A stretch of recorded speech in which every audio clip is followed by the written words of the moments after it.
Halo teman-teman youth, hari ini kita mau beribadah bersama, kita mau memuji Tuhan, kita bersyukur untuk kasih karunia Tuhan, amin.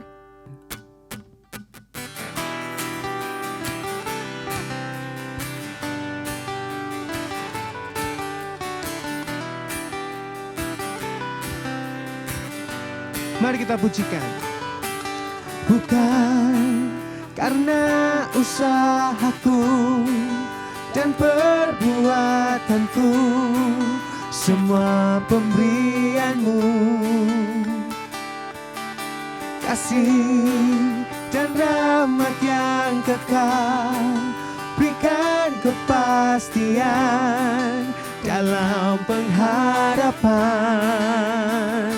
Nyatalah karyamu di dalamku. Pujikan. Sungguh besar kasih-Mu, berlimpah kebaikan-Mu, Kau menghidupkanku dengan anugerah-Mu.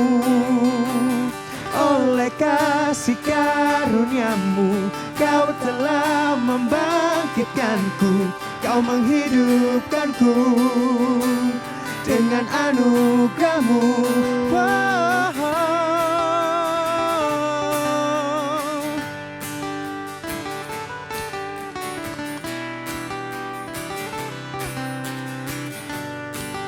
Sekali lagi pujikan.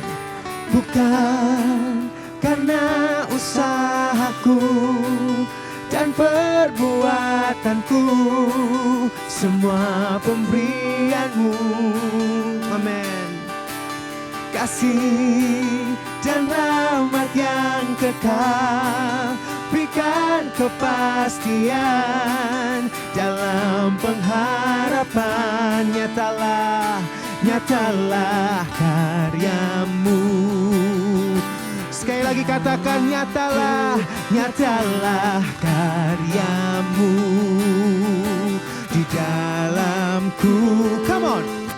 Sungguh besar kasih-Mu, berlimpah kebaikan-Mu, Kau menghidupkanku dengan anugerah-Mu.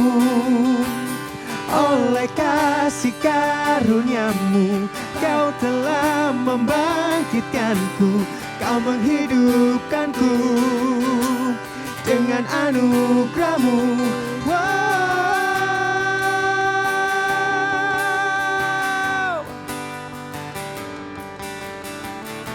Hari ini kita mau katakan bahwa Yesus yang kita sembah adalah Yesus yang hidup, amin. Alive, in Jesus we're alive, in Jesus we're alive, in Jesus we're alive, in Jesus we're alive.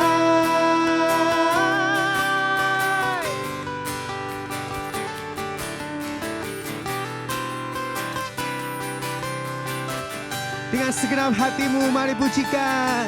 Sungguh besar kasih-Mu, berlimpah kebaikan-Mu, Kau menghidupkanku dengan anugerah-Mu.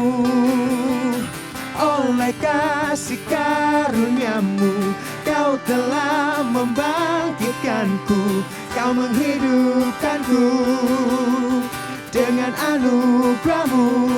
We're alive, in Jesus we're alive, in Jesus we're alive, in Jesus we're alive.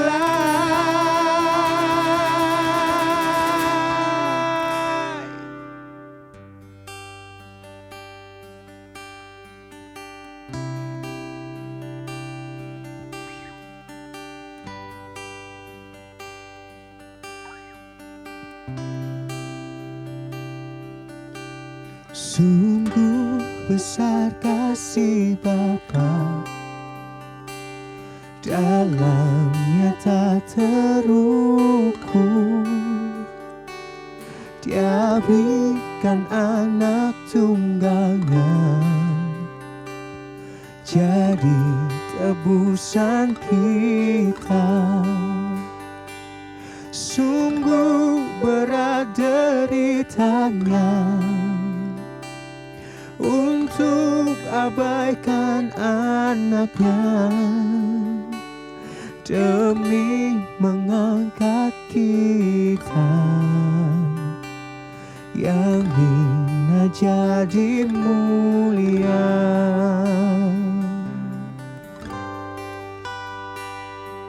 Mari kita pujikan dengan segenap hati kita. Kita renungkan kasih Tuhan bagi kita. Lihatlah manusia itu tersalib pikul dosaku, dan ku ikut mengejeknya. Serukan salibkan dia, namun tetap ia di sana sampai tuntaslah karyanya. Hembusan akhir nafasnya memberiku kehidupan.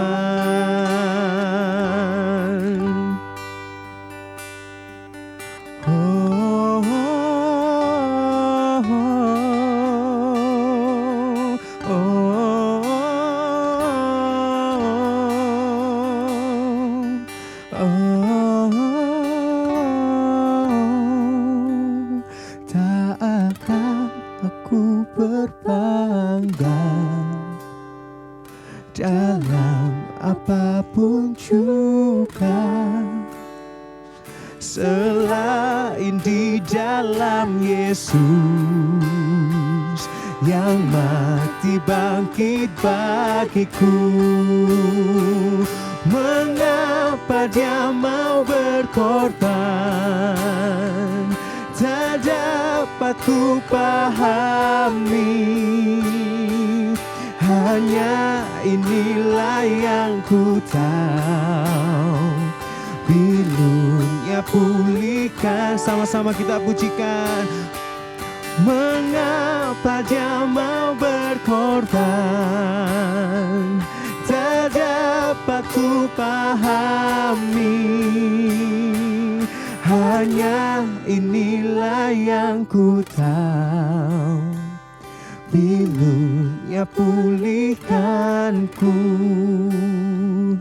Hanya inilah yang ku tahu, bilurnya pulih. Sekali lagi kita mau katakan, hanya inilah yang ku tahu, bilurnya pulihkanku.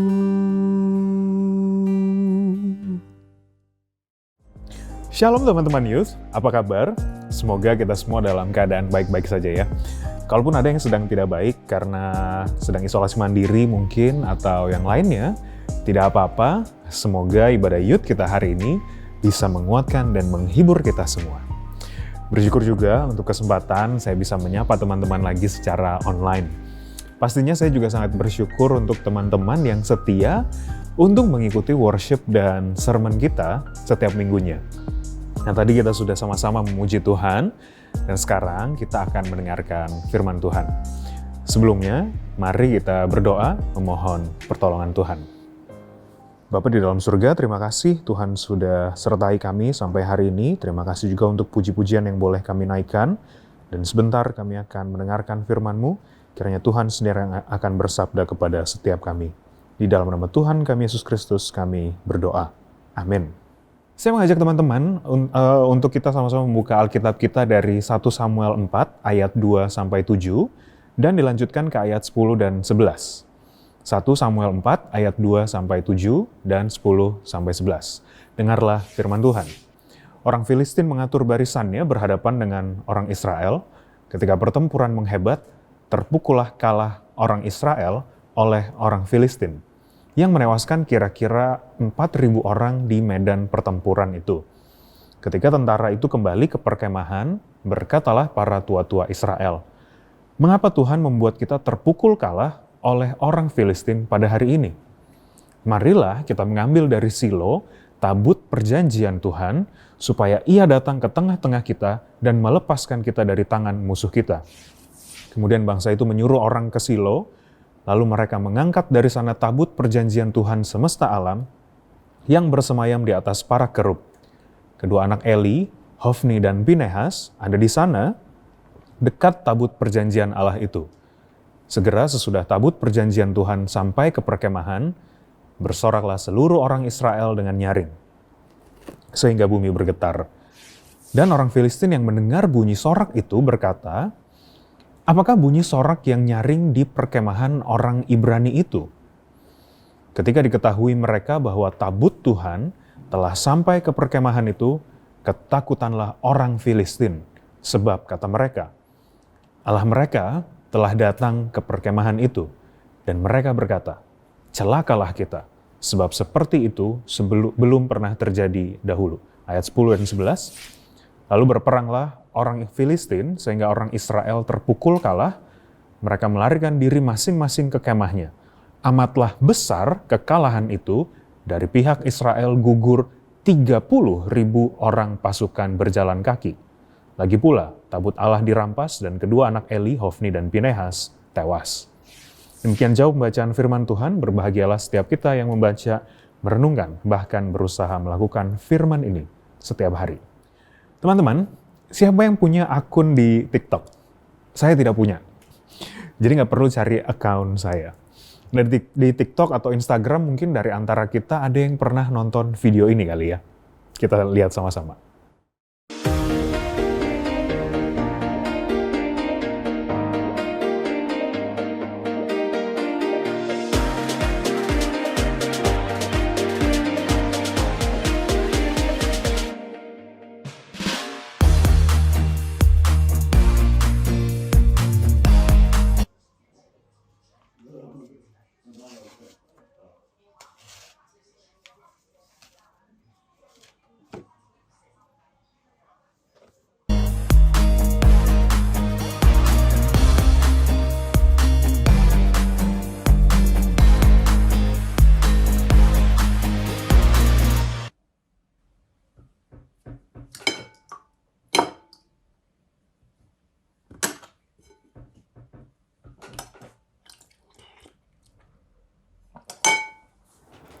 Ini username-nya sama seperti yang tertulis, Kaby Lame. Dia bikin video yang isinya menunjukkan video-video life hack yang ada justru malah bikin hidup tambah lebih ribet. Mungkin istilahnya kalau bisa dipersulit, kenapa harus pilih yang gampang kan ya? Kadang-kadang video-video life hack memang bukannya mempermudah, tetapi malah mempersulit. Setidaknya satu hal yang ingin saya tekankan adalah dalam video-video life hack, kita pakai barang lain untuk menyelesaikan masalah yang kita temukan. Sesimpel meja yang goyang-goyang, terus kita selipin kertas supaya nggak goyang-goyang lagi. Kita pakai kertas yang mungkin untuk nulis atau ngeprint sesuatu untuk mengganjal kaki meja. Contoh lainnya saya yakin teman-teman tahu lebih banyak dan mungkin sudah pernah coba yang macam-macam juga.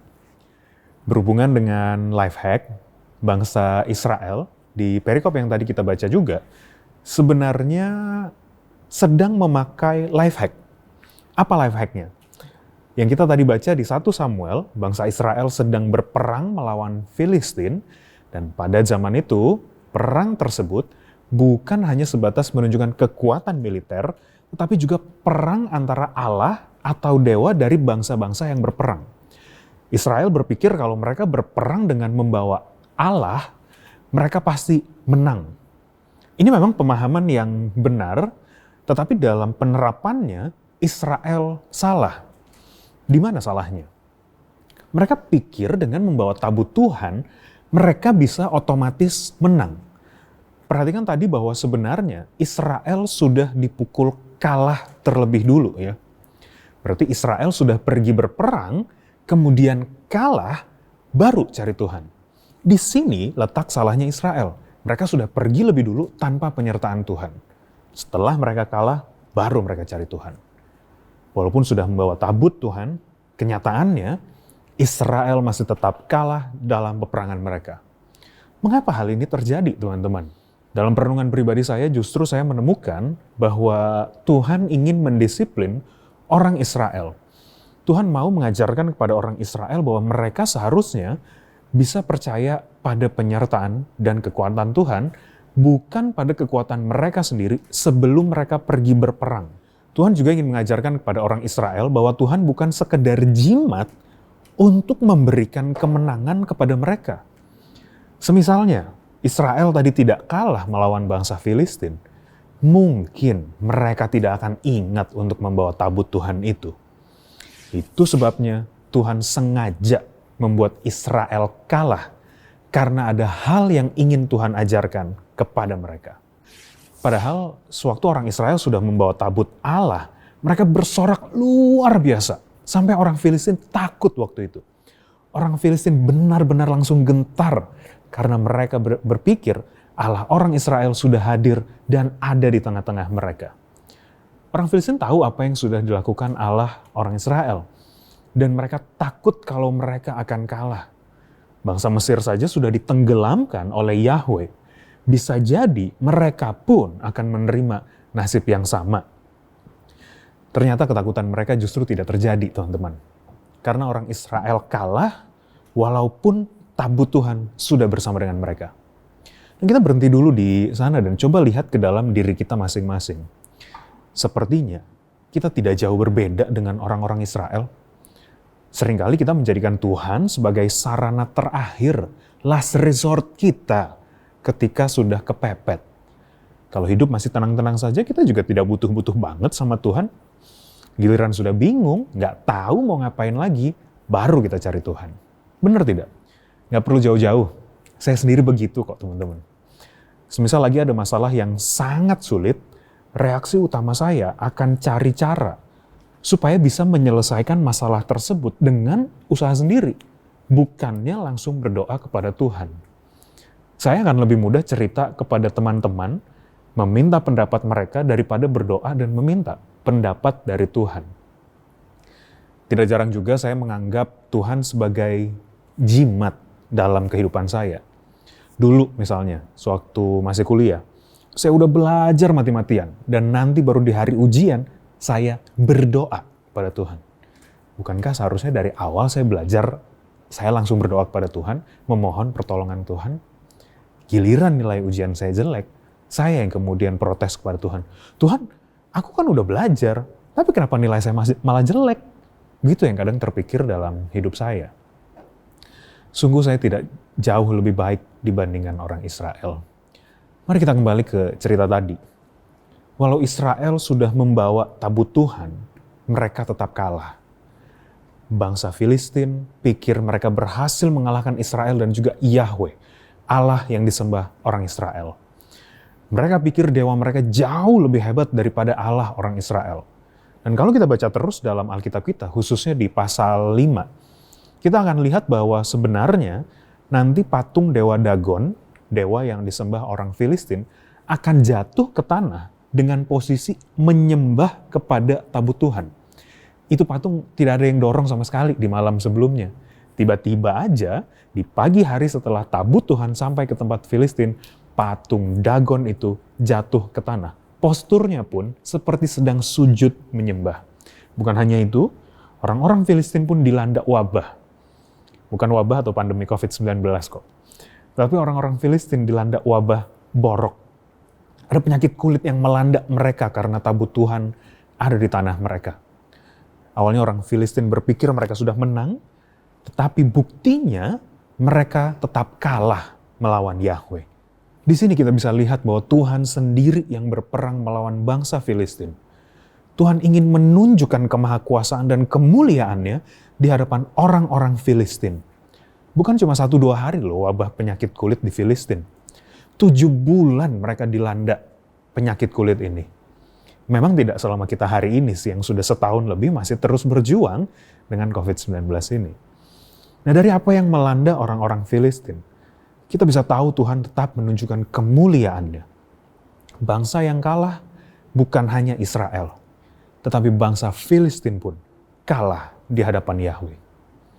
Setelah 7 bulan berlalu, akhirnya mereka menyerah dan memutuskan untuk mengembalikan tabut Tuhan pada orang Israel. Orang Filistin menempatkan tabut Tuhan di atas kereta dan membiarkan 2 ekor lembu membawa tabut tersebut. Bersamaan dengan tabut itu mereka mempersembahkan banyak sekali emas. Sampailah tabut Tuhan ke Bet Semes. Mari kita perhatikan ayat 13 dari 1 Samuel 6. Orang-orang Bet Semes sedang menuai gandum di lembah. Perhatikan, ketika mereka mengangkat muka, maka tampaklah kepada mereka tabut itu, lalu bersukacitalah mereka melihatnya.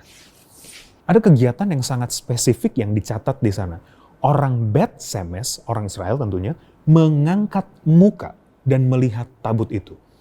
Kita perlu pahami begini teman-teman. Tabut Tuhan ini sangat suci.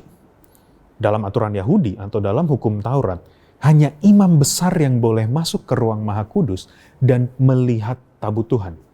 Itu pun imam besar harus mempersembahkan korban untuk menyucikan diri dulu supaya bisa masuk. Sebegitu suci dan kudusnya tabut Tuhan ini. Karena ini adalah simbol hadirat Tuhan. Jika sembarangan, justru akan membahayakan kita. Kurang lebih sama seperti kalau kita melihat matahari atau mendekat ke matahari. Dalam jarak yang jauh tentu matahari dapat menerangi sekeliling kita. Namun kalau kita mendekat ke matahari, kita yang akan terbakar. Seperti inilah kekudusan Tuhan itu. Itu sebabnya di ayat 19 kita lihat ada 70 orang yang meninggal karena mereka melihat tabut Tuhan. Kita tidak bisa main-main dengan hadirat Tuhan. Begitu kudusnya sampai itu bisa membahayakan kita. Dan syukur kepada Tuhan, Yesus Kristus datang ke dunia ini. Dia tetap kudus, tetapi mengapa kekudusannya tidak membahayakan orang-orang di sekitarnya? Karena justru kekudusan Kristus itu dibagikan kepada orang-orang di sekitarnya, dan mereka justru diselamatkan karena kehadiran Kristus dalam hidup mereka. Kematian Kristus di kayu salib yang akhirnya melayakkan dan menyucikan setiap kita, sehingga kita layak untuk datang kepada Tuhan. Tentu kekudusan Allah tetap hal yang kita tidak bisa permainkan. Tetapi kita tidak lagi akan mati karena terpapar kekudusan Tuhan. Darah Sang Anak Domba telah menyucikan kita, sehingga akhirnya kita bisa menghampiri dan mendekat kepada Allah. Tidak berhenti di situ, malah Kristus yang akhirnya tinggal di dalam hati kita. Allah tidak lagi jauh, tetapi Ia tinggal di dalam diri kita. Sekarang tantangannya bagi setiap kita, kalau kita telah menerima keselamatan yang dianugerahkan oleh Kristus, dan Kristus telah tinggal dalam diri kita, bisakah kita sungguh-sungguh mempercayakan Dia dalam seluruh kehidupan kita? Jujur bagi saya pribadi rasanya sulit. Rasanya lebih mudah kalau kita bisa mengatur segala sesuatu sesuai dengan apa yang kita mau. Tidak perlu nunggu-nunggu waktu Tuhan, kita bisa tentukan apa saja. Cuma kalau begitu kondisinya, siapa yang jadi Tuhan? Kita atau Tuhan? Disinilah sebenarnya kita perlu bertobat. Terkadang kita melihat Tuhan terlalu sempit. Kita hanya melihat Tuhan sebagai sarana untuk mendapatkan keinginan kita. Kita menganggap Tuhan adalah life hack dalam kehidupan kita yang sulit ini. Tidak demikian seharusnya teman-teman. Tuhan bukanlah life hack untuk kehidupan kita. Hidup kita inilah yang seharusnya digunakan Tuhan. Bagaimanapun Dia menghendakinya, bukan sebaliknya. Kita yang seharusnya dijadikan life hack oleh Tuhan untuk kemuliaan-Nya. Ada lagu lama yang liriknya begini, teman-teman. Sungguh ku bangga Bapa, punya Allah seperti Engkau. Sungguh ku bangga Yesus atas segala pengorbanan-Mu. Lagu itu mudah dan liriknya benar, teman-teman. Pastinya kita bangga punya Allah yang hebat. Punya Allah yang telah mengorbankan dirinya untuk keselamatan kita. Kita pasti bangga. Kita berbangga kepada Allah bukan karena Dia mengabulkan doa dan permohonan kita. Tanpa Allah mengabulkan doa dan permohonan kita tetap bisa bangga atas semua yang Tuhan sudah lakukan dalam kehidupan ini. Semisal lagu itu dibalik, bukan kita yang nyanyi buat Tuhan, tetapi Tuhan yang nyanyi buat kita. Misalnya, pakai nama saya aja ya. Sungguh ku bangga Willy punya anak seperti engkau. Benarkah Tuhan akan bangga kepada kita atas apa yang sudah kita lakukan? Mungkin kalau melihat pada perbuatan kita, bisa jadi Tuhan tidak akan bangga karena kita penuh kesalahan dan dosa. Namun kabar baiknya, Tuhan tetap akan bangga kepada kita. Karena apa yang dilihat Tuhan adalah penebusan Kristus yang sudah menyucikan dan melayakan kita. Kedepannya kita mungkin masih akan lupa untuk mempercayakan hidup kita kepada Tuhan. Itu sebabnya kita memerlukan pertolongan Roh Kudus untuk terus mengingatkan kita setiap saat. Amsal 3 ayat 5 menuliskan, percayalah kepada Tuhan dengan segenap hatimu, dan janganlah bersandar kepada pengertianmu sendiri. Kiranya Tuhan yang terus memampukan kita melakukan firman yang telah kita dengar hari ini. Amin. Kita berdoa. Hamba-Mu telah selesai berbicara ya Tuhan, tapi biar Roh Kudus-Mu sendiri yang terus bekerja di dalam hati setiap anak-anak-Mu, menanamkan, menumbuhkan firman yang telah kami dengar hari ini. Dan kami bersyukur kalau Tuhan sudah melakukan hal yang begitu luar biasa dalam kehidupan kami. Tuhan telah menganugerahkan keselamatan kami sehingga kami layak untuk datang ke hadirat-Mu. Bahkan Tuhan sendiri mau tinggal di dalam hati kami. Kiranya Roh Kudus yang terus mengingatkan kami untuk mempercayakan kehidupan kami setiap saat. Jangan sampai kami menjadikan Tuhan sebagai last resort kami, atau kami menjadikan Tuhan sebagai life hack kami ya Tuhan. Tapi sebaliknya ya Tuhan, kami mau menyerahkan hidup kami, biar Tuhan yang mau memakai kehidupan kami menjadi life hack-nya untuk Tuhan. Terima kasih ya Tuhan. Di dalam nama Tuhan kami Yesus Kristus, kami mengakhiri ibadah kami. Amin. Kita sudah berada di penghujung ibadah kita, teman-teman. Dan mengingatkan untuk teman-teman semua supaya tetap aktif di dalam grup CG kita masing-masing. Tetap aktif juga di dalam membaca devotion yang sudah dibagikan. Dan kalau teman-teman ada yang ingin didoakan, silahkan kirimkan pokok doa kalian ke link yang ada. Dan kami akan pasti mendoakan teman-teman. Ini saja, selamat hari Minggu, Tuhan memberkati kita semua.